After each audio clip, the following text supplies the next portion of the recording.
You think you know betrayal. You think you understand what it means when someone you trust plunges a knife into your back. But imagine lying next to someone, skin against skin, heartbeat against heartbeat, knowing they carry poison meant for you. Imagine kissing lips that whisper love while hiding capsules of death. This isn't fiction. This isn't some Hollywood thriller. This is the real story of how the most powerful intelligence agency in the world tried to use love as a weapon, and failed so spectacularly that it changed the rules of assassination forever. Right now, you're probably thinking about that person you trust most, your partner, your best friend, the one who knows your secrets.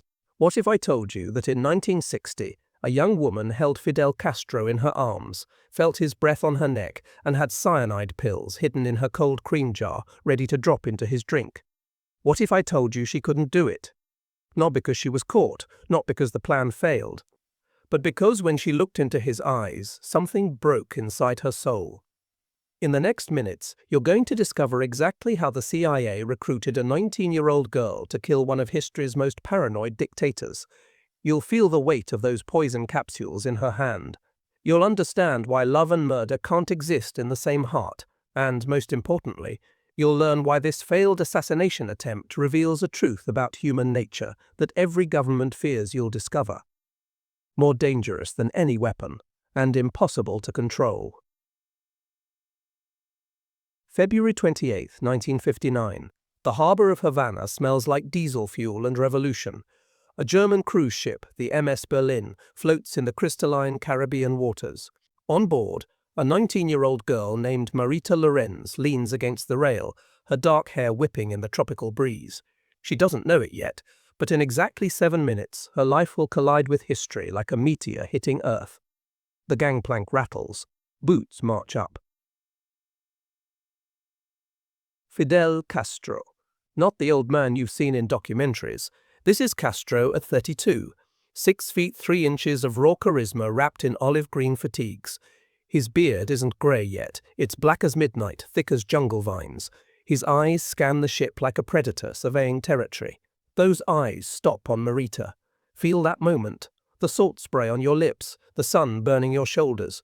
The way time seems to pause when destiny shows up wearing military fatigues and smoking a cigar. Marita's father captains this ship, but right now she's just a teenager watching history walk toward her with a smile that could start wars or end them. "You're the captain's daughter," Castro says in broken English, not a question, a statement, like he already knows everything about her. Maybe he does. This is a man who survived 12 assassination attempts before breakfast, a man who sleeps in a different bed every night. Paranoia is his oxygen. Yet here he is, walking straight toward a foreign girl on a foreign ship, completely unguarded. What happens next sounds like a romance novel, but the CIA has the files to prove it's real. Castro takes her hand, not shakes it, takes it, holds it, leads her to the captain's cabin where her father waits. But Castro isn't there for diplomatic meetings, he's there for her. You can see it in the way he keeps glancing at her while talking to her father about maritime routes, the way he invites them both to dinner that night, the way he makes sure she sits next to him. The dinner takes place at the Havana Hilton, which Castro has just seized and renamed the Havana Libre, Free Havana. The irony will hit you later. The ballroom sparkles with crystal chandeliers that survived the revolution by 2 months. The air tastes like cigars and possibility. Castro's men surround them, beards and guns everywhere, but all Marita sees is him. About sleeping in the Sierra Maestra Mountains for 2 years, eating nothing but beans and dreams. About watching Batista's planes drop napalm on villages full of children. His voice rises and falls like waves. When he talks about justice, his fist hits the table and the silverware jumps. When he talks about Cuba's future, his voice goes soft as silk. "You know what the Americans don't understand?" he asks her, leaning close enough that she can smell the rum on his breath. "They think revolution is about politics. It's not. It's about love, love for your people. Love so fierce it could burn down the old world and build a new one from the ashes." She's 19. He's Fidel Castro. Of course she falls. But here's what the fairy tale doesn't tell you. 3 weeks later, she's living in his suite at the Havana Libre. 3 weeks after that, she's pregnant with his child. And 3 weeks after that, she's bleeding in a Cuban hospital, losing the baby under circumstances so suspicious that even today, 60 years later, nobody knows if it was a miscarriage or something darker. The pain medication makes everything fuzzy. The last thing she remembers is Castro standing over her bed, touching her face. When she wakes up, she's on a plane back to New York. No goodbye, no explanation. Just empty arms where a baby should have been, and a hole in her chest where her heart used to live. This is where the CIA enters the story. But they don't knock on her door. That's not how it works. They let her stew in her pain for weeks. Let the anger ferment. Let the betrayal turn into something useful. Then, one day in March 1960, she gets a call. A man with a voice like gravel wants to meet her for coffee, says he knows about Cuba, says he can help her get answers. The meeting happens at a diner in Manhattan, chrome and linoleum and the smell of burnt coffee. The man across from her looks like an insurance salesman. Cheap suit, thin tie, face, you'd forget 5 seconds after seeing it. But his eyes are different. His eyes have seen things, done things. "Miss Lorenz," he says, stirring sugar into his coffee with mechanical precision. "How would you like to go back to Cuba?" Feel the weight of that question. It's not really a question at all. It's a door opening to a dark room you know you shouldn't enter but will anyway. Because what else do you do when you're 20 years old and your heart has been ripped out and someone offers you a way to either get it back or get revenge? "Castro trusts you," the man continues. "You're probably the only person in the world who could get close enough to—" He doesn't finish the sentence, doesn't need to. She should run. Every instinct screams danger, but she doesn't run. She leans forward and says the words that will haunt her for the next 60 years. "What do you need me to do?" The plan is simple. Too simple. She'll return to Cuba, tell Castro she couldn't stay away, rekindle their romance. The CIA will give her poison pills. Botulinum toxin, they tell her. Tasteless, odorless, untraceable. 2 capsules in his coffee, and he'll be dead within hours. They'll extract her before anyone knows what happened. Clean, professional, surgical. They train her for weeks in a safe house in Miami, not combat training or spycraft. Psychological preparation. They show her photos of Castro's victims, families torn apart by firing squads, children orphaned by revolution. They tell her she'll be saving thousands of lives, maybe millions. They tell her she's a patriot, a hero. They never tell her she's a weapon. But here's what the CIA didn't count on. Here's the variable that breaks every equation. Love doesn't die just because it should. Love is a parasite that burrows into your bones and feeds on your attempts to kill it. The more you try to hate someone you once loved, the more you remember why you loved them in the first place. October 1960. Marita lands at Jose Marti Airport with poison pills hidden in a jar of cold cream. Her hands don't shake. Her voice doesn't waver. When Castro's men search her luggage, they find nothing suspicious. Just a young woman returning to her lover with cosmetics and clothes and a heart full of lies. The drive to the Havana Libre feels like falling backward through time. The same streets, the same palm trees, the same ocean breeze carrying the scent of glory and gunpowder. But something's different. The revolution has aged. The euphoria has faded. Armed guards stand on every corner. Castro waits for her in the same suite where they made love a year ago. But he's different too, thinner. The circles under his eyes have darkened. The weight of running a country has settled on his shoulders like a yoke. When he sees her, though, something in his face softens. For just a moment, he's not the maximum leader. He's just a man looking at a woman he maybe loved, maybe still loves, maybe never stopped loving. "Marita," he says, and her name sounds like a prayer in his mouth. "You came back." She runs to him. Not because the CIA told her to, because her body remembers his body, because every cell in her skin remembers his touch. They kiss, and it's exactly like it was before, except now she has poison in her luggage and betrayal in her heart.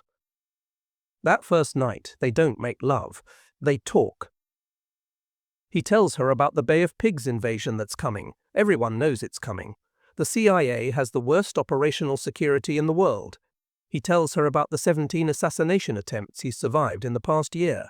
exploding cigars, poisoned diving suits, a mistress with poison pills. He looks at her when he says that last part, looks at her like he knows. But that's impossible. If he knew, she'd already be dead. Do you know what the strangest part is? He asks, lighting a cigar with hands that have signed death warrants and love letters with equal passion. The CIA thinks I'm afraid to die. But death is nothing. I've been dead since I was born. We're all dead men walking. The only question is whether we die for something or from something. I choose to die for Cuba. What do you choose to die for, Marita? She almost tells him everything right then. The words climb up her throat like vomit, but she swallows them down and says, "You. I choose you." Not cruelly. Sadly. No, mi amor, you choose yourself. We all do. That's what makes us human, and that's what will save you. What does he mean by that? She'll spend the rest of her life wondering. The next morning, while Castro showers, she retrieves the poison capsules from her cold cream. But the Cuban humidity has done something to them. They've partially dissolved, turning into a toxic paste. She tries to reform them, but they crumble in her fingers. The bathroom door opens. Castro stands there, naked, water dripping from his body, watching her hold the ruined poison. This is the moment. If you've ever stood at the edge of a cliff, you know this moment. When gravity calls to you. When the void promises to solve all your problems if you just take one step forward. When you have to decide in a split second who you really are. "What's that?" he asks, gesturing to her hands. She could lie, make up a story about medicine or makeup, but instead she tells the truth. Poison. The CIA sent me to kill you. Feel the weight of that confession. The relief and terror of it. The way honesty can feel like dying and being born at the same time. Castro doesn't move, doesn't call for guards, doesn't even look surprised. He walks to his dresser, pulls out his .45 caliber pistol and hands it to her. "You don't need poison," he says. "If you want to kill me, kill me. Go ahead, do it now." The gun weighs 1,000 pounds in her hand. It's loaded. She knows because he always keeps it loaded. One squeeze and history changes. One bullet and Cuba gets a different future. One moment of courage or cowardice, depending on your perspective, and everything shifts. But she can't do it, not because she's weak, because in that moment, holding a gun pointed at the heart of the man who might have killed her baby, she realizes something the CIA never understood. You can't assassinate someone you've loved, not really. You can kill their body, but they'll live forever in your memory, in your guilt, in the what-ifs that haunt you at 3 a.m. for the rest of your life. She drops the gun, falls to her knees, sobs like the world is ending, because for her it is. She's failed the CIA, failed herself, failed at the only thing that might have given her closure. Castro kneels beside her, takes her face in his hands. "I know," he says. "I've known since you arrived. My people in Miami told me everything. But I wanted to see if you'd do it. I wanted to know if what we had was real." "Was it?" she asks through tears that taste like salt and failure. "It was real enough that you couldn't kill me," he says. "And that's all that matters. They make love one last time, not passionate, desperate, like two people saying goodbye in a language that doesn't need words." When it's over, he arranges for her to leave Cuba safely, gives her money, tells her to disappear, tells her the CIA will probably kill her for failing. "Then why let me go?" she asks. "Because," he says, lighting another cigar, always another cigar, "the greatest victory over your enemies is to make them irrelevant. You're not my enemy, Marita. You never were. You're just another casualty of a war that started before we were born and will continue after we're dead." But here's the part that should terrify you. Here's why this story matters right now, today, in your life. The CIA didn't give up. They never give up. They tried to kill Castro 638 times over the next 48 times. Poison pens, exploding seashells, contaminated wetsuits. They spent millions of dollars and thousands of hours trying to kill one man who died peacefully in his bed at age 90. Think about that. The most powerful intelligence agency in the world, with unlimited resources and zero moral constraints, couldn't kill a single man on an island 90 miles from Florida. But they could convince a heartbroken girl to betray the only man she ever loved. That's their real power. not violence. Manipulation. Taking your deepest emotions and weaponizing them against you. You feel it, don't you? That chill running down your spine? Because you realize this isn't ancient history. This is happening right now. Maybe not with poison pills and honey traps, but with algorithms and echo chambers. With social media that turns your anger into engagement. With news that turns your fear into votes.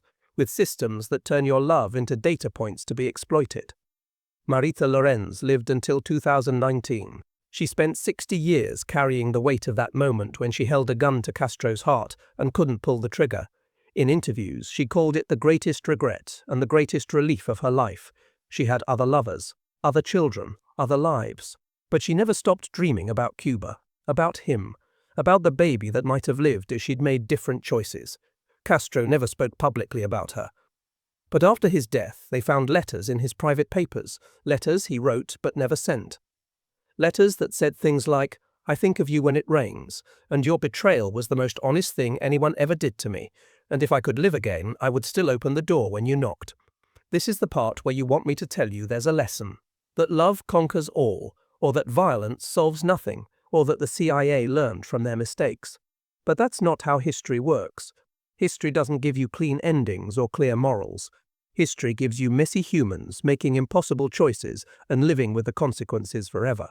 But if you're still here, if you've made it this far into this story, then you're about to understand something crucial, something that explains not just this assassination attempt, but every betrayal you've ever experienced or committed. The reason Marita couldn't kill Castro isn't because she loved him. It's because killing him would have meant killing the part of herself that was capable of love.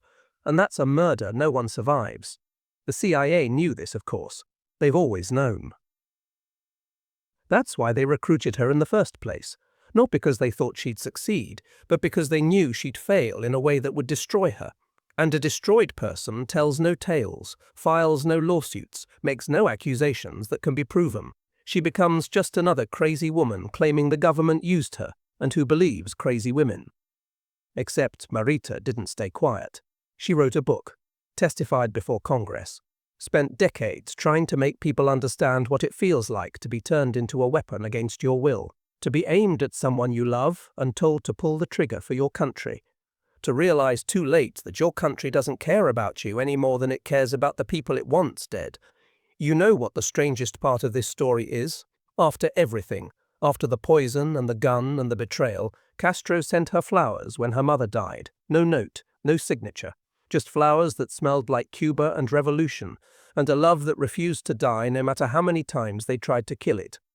The flowers arrived at the funeral home in New Jersey, white roses, her mother's favorite, but how could he have known that? Unless he'd been watching, unless he'd been keeping track, unless, in his own paranoid dictatorial way, he'd never stopped caring about the girl who couldn't kill him. This is the world you live in, a world where intelligence agencies turn love into weapons, where governments sacrifice their own citizens for political gains, where a 19-year-old girl can be convinced that murder is patriotism, and where, sometimes, just sometimes, love is stronger than all the poison in the world. But here's what should really keep you awake at night. Marita Lorenz wasn't special. She wasn't trained as a spy or born into the intelligence community. She was just a girl who fell in love with the wrong man at the wrong time. She could have been anyone. She could have been you. How many Maritas are out there right now? How many people are being manipulated into betraying someone they love for a cause they don't understand? How many relationships are being weaponized by forces that see human connection as just another battlefield? The answer is probably more than you want to know, because once you start looking for it, you see it everywhere. In the way social media algorithms push couples apart by showing them different realities. In the way political parties turn families against each other. In the way corporations monetize loneliness and sell you solutions that make it worse. This isn't conspiracy theory, this is documented fact. The same psychological techniques the CIA used on Marita are now being used on billions of people through their phones. The only difference is that instead of poison pills, they're using dopamine hits. Instead of honey traps, they're using dating apps. Instead of handlers, they're using artificial intelligence. But here's the thing that gives me hope, the thing that makes this story worth telling 60 years later. Marita couldn't do it. When the moment came, when she had all the power and every reason to pull that trigger, she chose love over ideology. She chose connection over division. She chose to remain human in a situation designed to strip away her humanity. And Castro, paranoid, ruthless Castro, who killed thousands of his own people for opposing him, let her go, let her live, sent her flowers when her mother died. Because even dictators are human, even monsters were children once. Even the worst of us remember what it felt like to love and be loved before the world taught us to hate. You want to know the real reason the CIA couldn't kill Castro? It wasn't his security, it wasn't his luck, it wasn't even his paranoia. It was because every time they tried, they had to use human beings as weapons. And human beings, even trained killers, even heartbroken lovers, even desperate patriots, are fundamentally unpredictable. We're capable of cruelty beyond imagination, but we're also capable of mercy that defies logic. And you never know which one will show up until the moment of truth. Marita spent her last years in an apartment in Queens, surrounded by photos and memories and regrets. She kept one picture on her nightstand. Not of Castro, of the view from the Havana Libre Hotel, the harbor where she first saw him, the water that sparkled like diamonds and promises, the place where her life split into before and after. In her final interview, just months before she died, someone asked her if she regretted not killing him. She thought for a long moment, her eyes focused on something beyond the camera, beyond the room, beyond time itself. "I regret everything," she said, "and I regret nothing. That's what it means to have lived." But we're not done yet, because this story has a coda that changes everything. In 2016, 3 years before Marita died, she got a phone call. The voice on the other end spoke Spanish with a Cuban accent, said he was calling on behalf of someone who wanted to remain anonymous, said there was a package waiting for her at a hotel in Manhattan. She almost didn't go. She was 87 years old, tired, sick of mysteries and secrets. But curiosity won, as it always does. The package was small. Inside was a ring.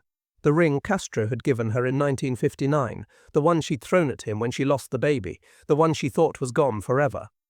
One line. No signature. But she knew the handwriting.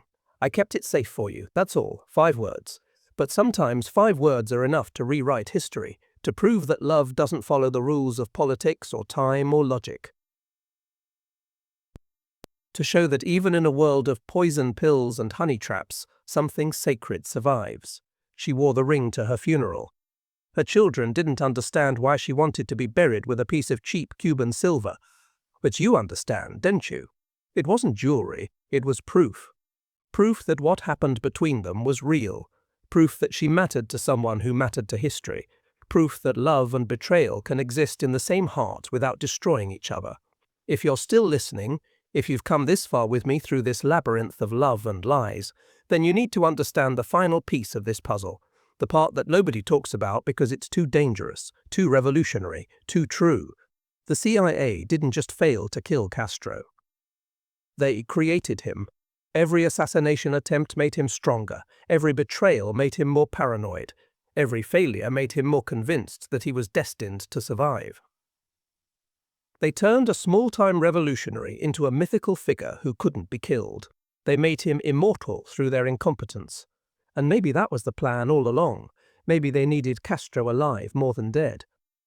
Maybe a communist Cuba 90 miles from Florida was more useful than a free Cuba that might elect leaders America couldn't control.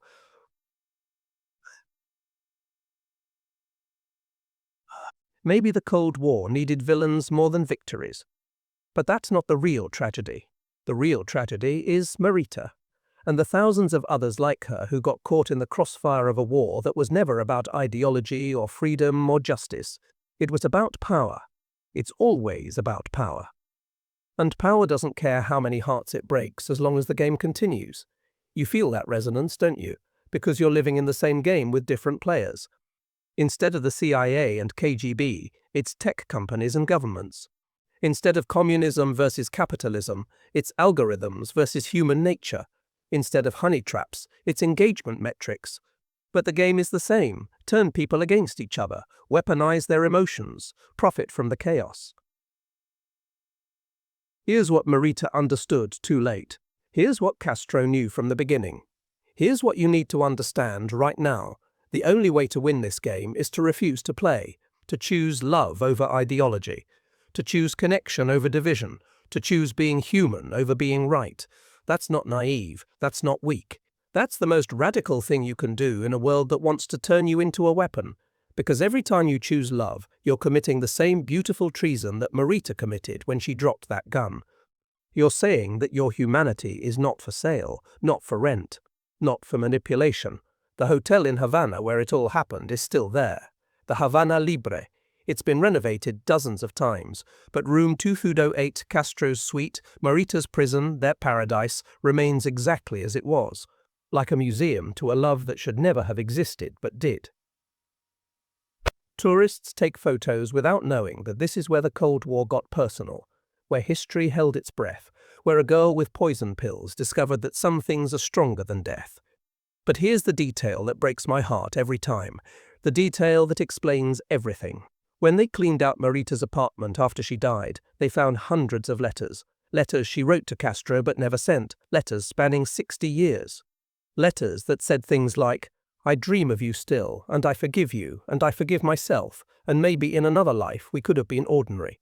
The letters were in Spanish. She'd spent 60 years learning his language, practicing conversations they'd never have, preparing for a reunion that would never come. Because that's what love does. It makes you bilingual in hope and despair. It teaches you to speak in what-ifs and might-have-beens. It turns you into a translator of your own heart, trying to explain feelings that have no words in any language. Castro died in 2016, 3 years before Marita. When she heard the news, she didn't cry. She'd already mourned him for 60 years. Instead, she opened a bottle of rum, the same brand he used to drink, and toasted the empty air. "To the man who gave me the gun," she said, "and to the woman who couldn't pull the trigger." That's the toast I want you to remember, because it captures something essential about being human. We're all given guns, metaphorically speaking, weapons to hurt the people we love, opportunities to betray, to destroy, to take revenge. And most of the time we can't pull the trigger, not because we're good, because we're human. And humans are hardwired for connection, even when that connection destroys us.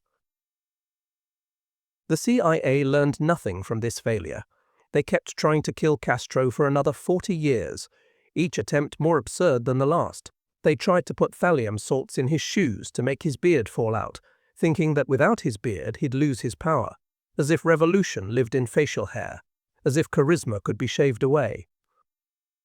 They tried to dose him with LSD before a speech, thinking he'd humiliate himself, as if a man who gave 8-hour speeches on agricultural policy could be any more surreal. But Marita learned everything. She learned that governments see citizens as chess pieces, that love is both the most powerful and powerless force in the universe, that you can survive betraying someone else, but you can't survive betraying yourself, and that sometimes the greatest act of rebellion is to drop the weapon and walk away. She spent her last decades trying to warn people, writing books nobody read, giving interviews nobody believed, screaming into the void that the government will use your love against you if you let them, that they'll turn your heart into a guidance system for their missiles, that they'll make you complicit in your own destruction and call it patriotism. Nobody listened. She was just a crazy old woman with a fantastic story that couldn't possibly be true, except it was true, every word. The CIA's own declassified documents confirm it.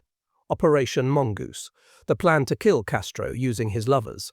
Marita Lorenz, asset code name SKY Light, status failed. Failed. Such a small word for such a large life. But here's what the files don't say. Here's what no government document could ever capture. She didn't fail. She succeeded at remaining human in a situation designed to strip away humanity. She succeeded at choosing love over orders. She succeeded at being the one person in Castro's life who betrayed him honestly, openly, with tears instead of bullets, and he respected her for it.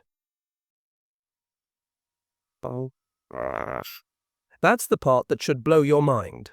The dictator who executed thousands for treason let his would-be assassin go free. Kept her ring, because he understood something the CIA never could. that there's a difference between political betrayal and personal betrayal, that countries can be enemies while people remain connected, that love exists outside the boundaries of ideology. You want to know the real tragedy?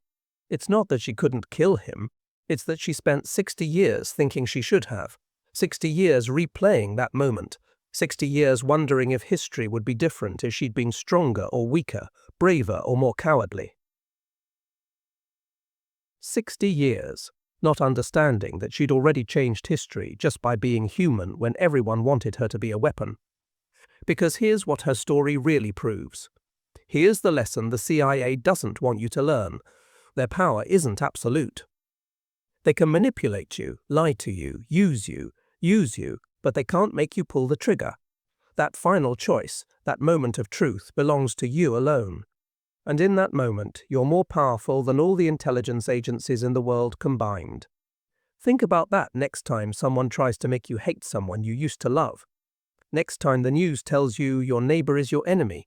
Next time an algorithm tries to radicalize you into violence. Remember Marita in that hotel room holding a gun she couldn't fire.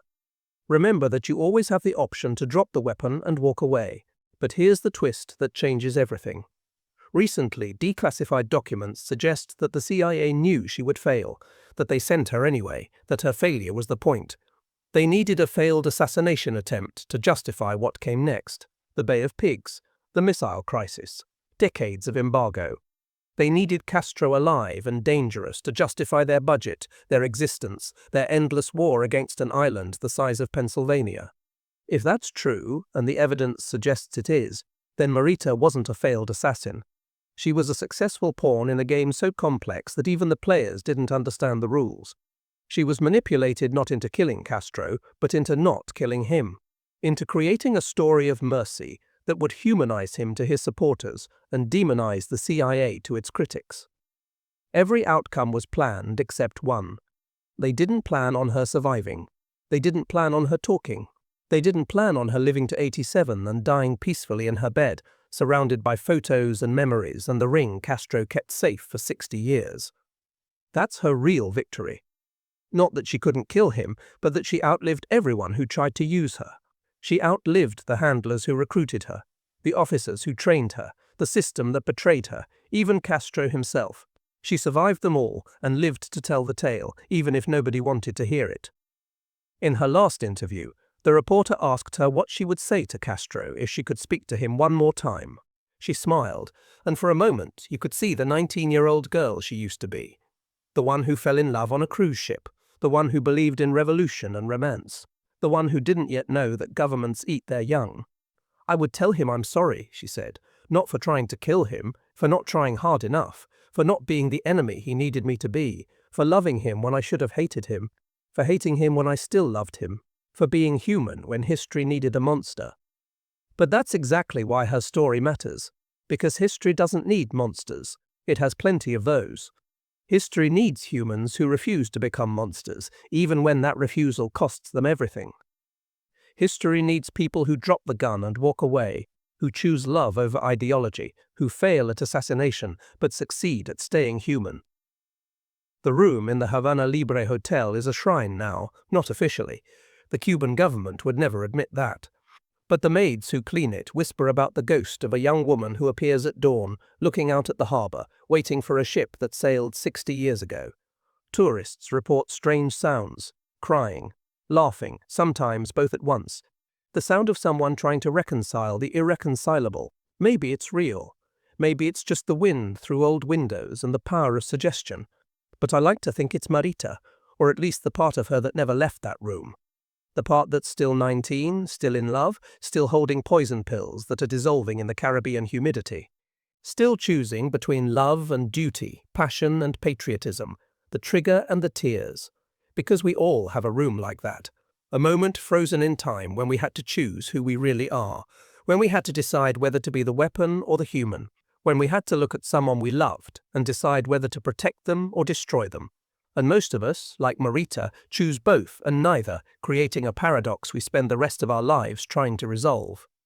If you've made it this far, you understand that this isn't really about Castro and the CIA, it's about you. about the choices you make every day between connection and division, between love and ideology, between being used and being human.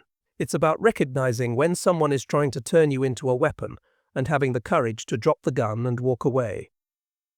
The Miami safe house where they trained Marita is a Starbucks now.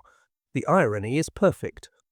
A place where they once taught murder now serves overpriced coffee to people staring at screens, being manipulated by algorithms instead of handlers. Different methods, same goal. Control. Manipulation. The weaponization of human emotion for profit and power. But every time someone in that Starbucks chooses to look up from their screen and make eye contact with another human being, Marita wins a little. Every time someone refuses to share that piece of outrage bait, refuses to hate who they're told to hate, refuses to be radicalized by artificial intelligence, her story matters more. She never thought of herself as a hero. Heroes pull triggers or stop bullets. Heroes change history with decisive action.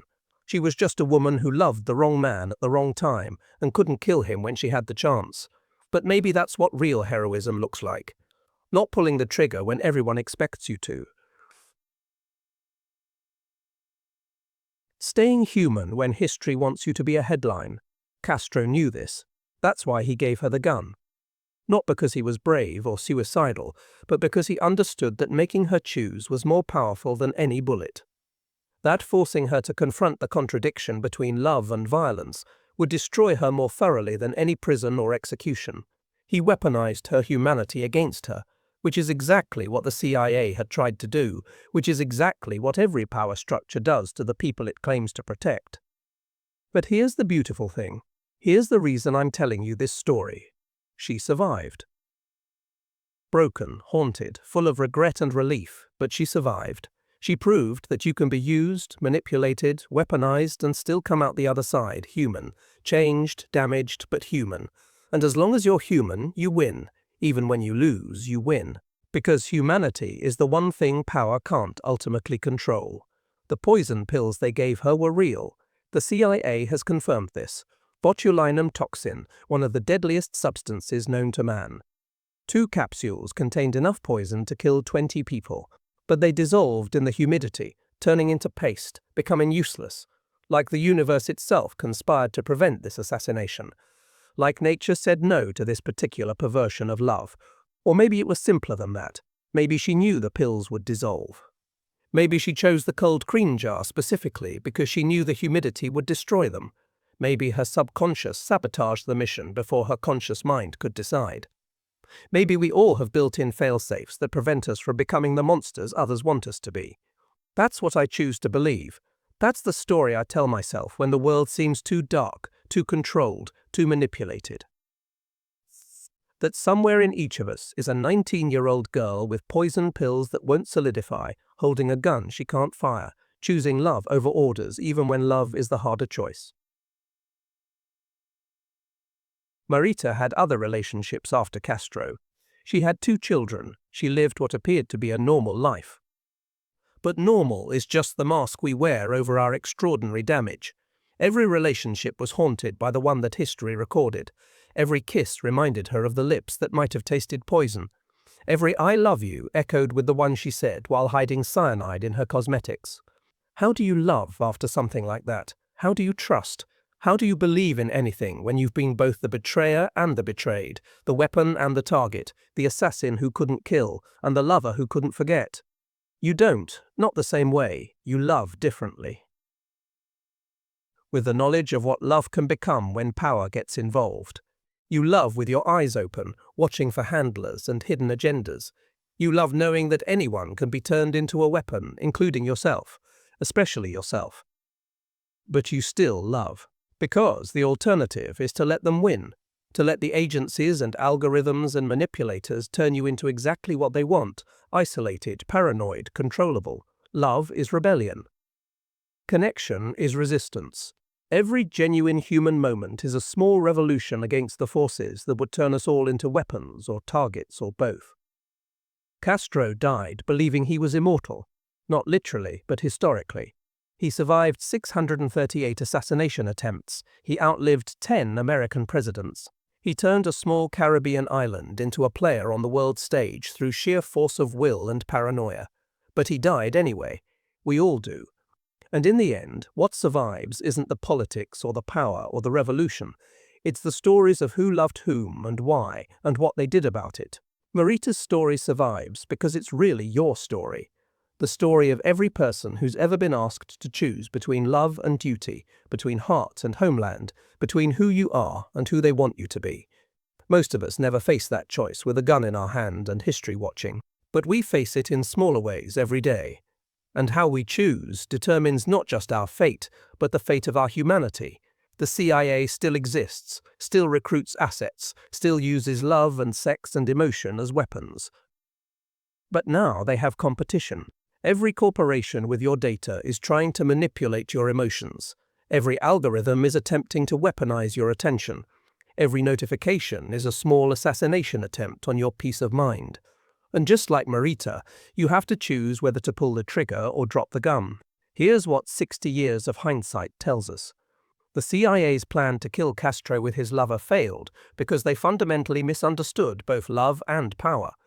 They thought love was a weakness to be exploited. But love is also strength.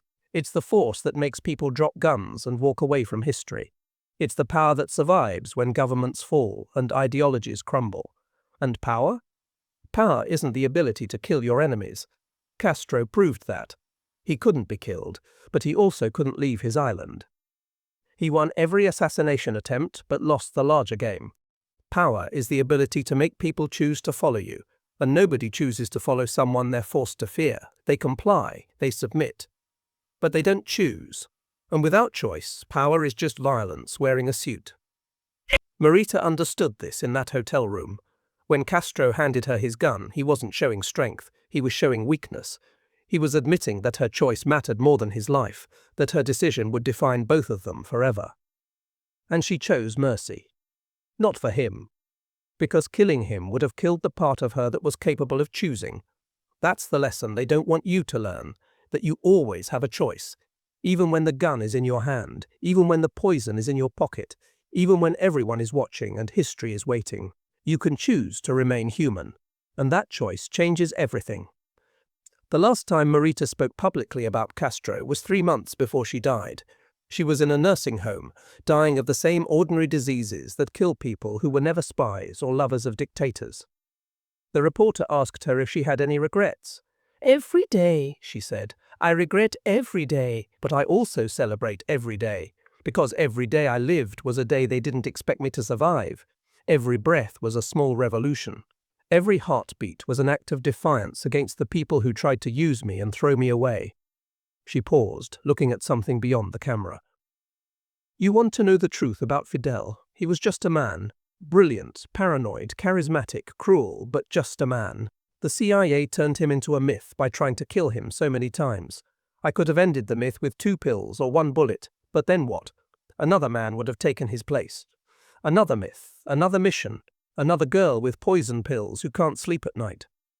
She smiled then, and you could see she'd made peace with something. I saved myself. That's what I did in that room, not him, myself. I saved the part of me that could still love, still feel, still choose. And that's the only victory that matters when you're dying at 87 instead of 20. 3 months later, she was gone.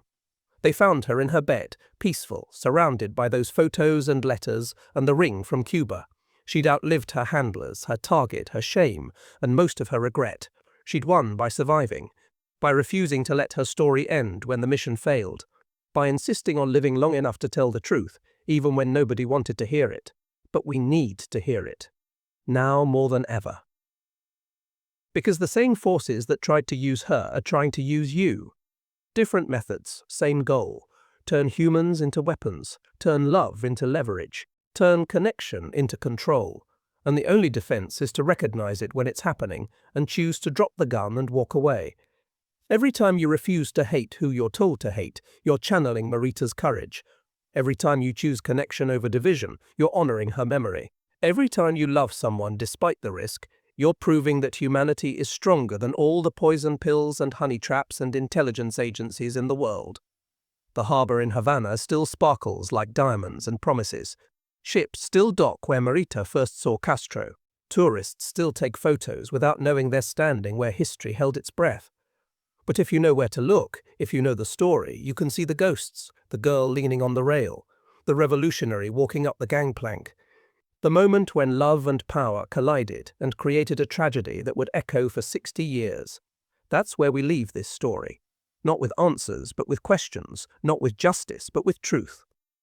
Not with heroes and villains, but with humans making impossible choices and living with the consequences forever.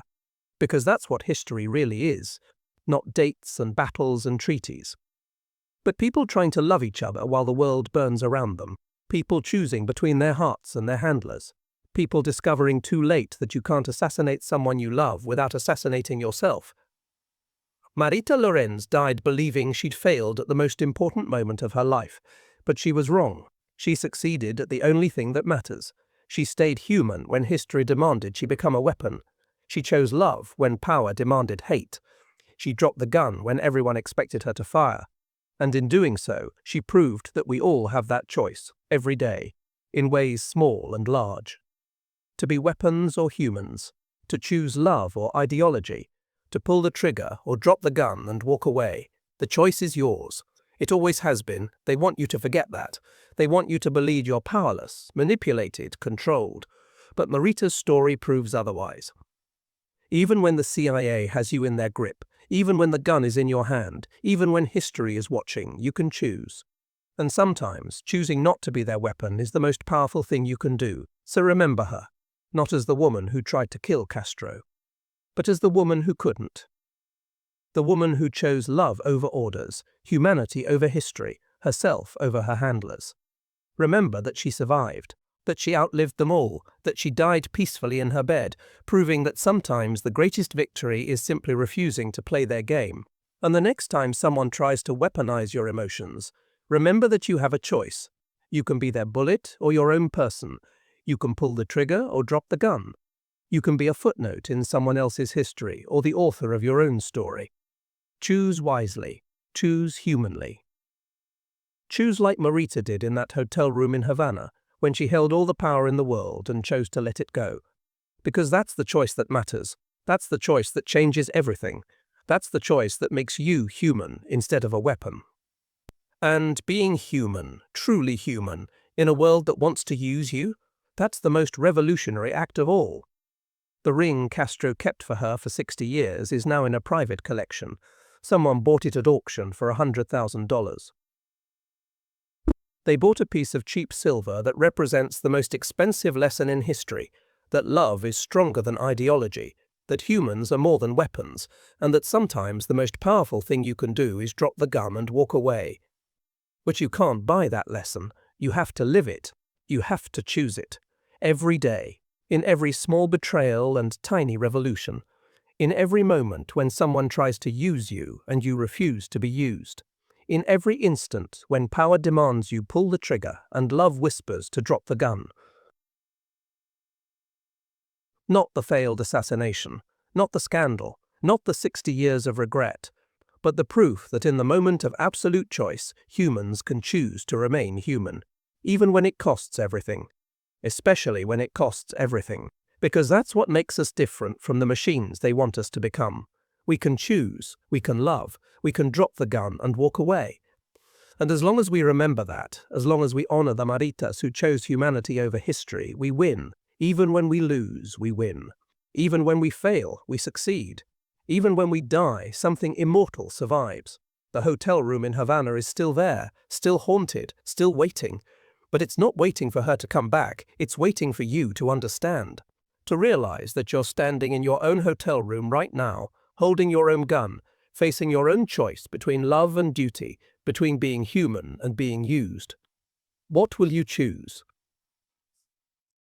The answer matters more than you know. Because your choice doesn't just determine your fate, it determines whether humanity survives the machines we've built to control it, whether love outlasts the algorithms designed to destroy it, whether we remain human or become weapons in someone else's war. Marita chose. Despite everything, because of everything, she chose to remain human. And 60 years later, that choice still echoes, still matters, still saves us all, one dropped gun at a time. That's the story, that's the truth. That's the warning and the promise and the hope, all wrapped in one impossible true tale of a girl who couldn't kill the man she loved, even when the world demanded she become a weapon. Remember her, honor her. And when your moment comes, when you're holding the gun and history is watching, remember that you have a choice. You always have a choice. And choosing to remain human is the most powerful choice of all.